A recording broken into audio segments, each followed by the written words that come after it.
Good morning po sa inyo mga sir, mga ma'am. Sa sermon po ito. Ito po, may estudyante po ngayon. Si sir, pangalan? Juno Abunete, Taga saan si sir? QC. Sino shoutout ni sir? Shoutout sa asawa ko, saka sa mga anak ko, sa kapatid ko sa Bacoor, saka sa Paliparan, Cavite. Yan lang. Opo. Sige, magmamaneho na to si sir. So, ayan na po si Sir Jono. Si Sir Jono, mag-a-addition na to ng code. Hop! Abante! Ng code 3. So, yun nga po, yung mga gusto dyan mag-additional code 3 at code 8, PM lang po mga sir. So, dapat ang lisensya nyo, yung code 2 nyo ay 4 years na professional license. Pag non-pro po yung lisensya nyo, hindi pwedeng mag code 3. Dapat 4 na taon na professional po. So tulad nito ni Sir Jono, ang lisensya niya is more than 4 years na din. So qualified na po siya.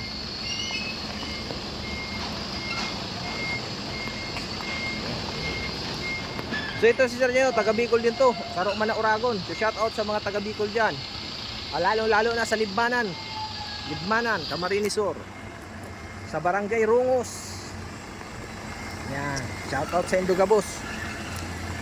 Si Sir Jono, ito magmamaneho kasi siya ng code 3 ng truck din. Kailangan niya na. Iba na kasi yung code ngayon mga sir. May dalawa tayong code. Code 3, C at D. Okay. Okay, magpa-parking na to si sir. Ito naman yung pang code 8 namin. So pag may code 1, 2, 3 ka na, pwede ka na mag code 8.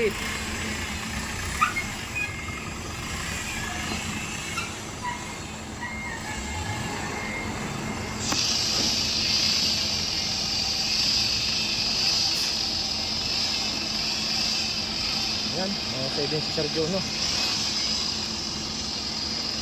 Hop.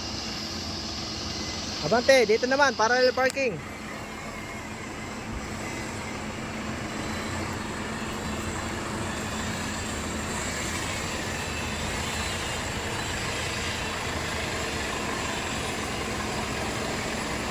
Hop, brake. Yan, atras. Ang pipinahin ni Sir.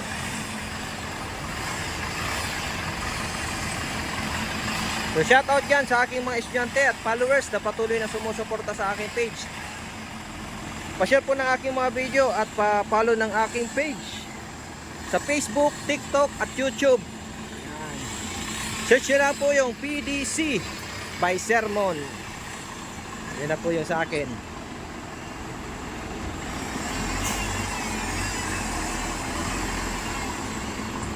Sige pa.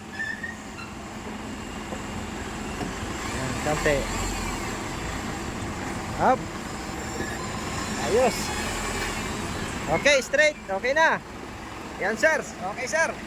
Yan. So, yan po yung mga gusto mga additional code 3 at code 8. PM lang po. Maraming salamat po. And God bless po sa inyong lahat.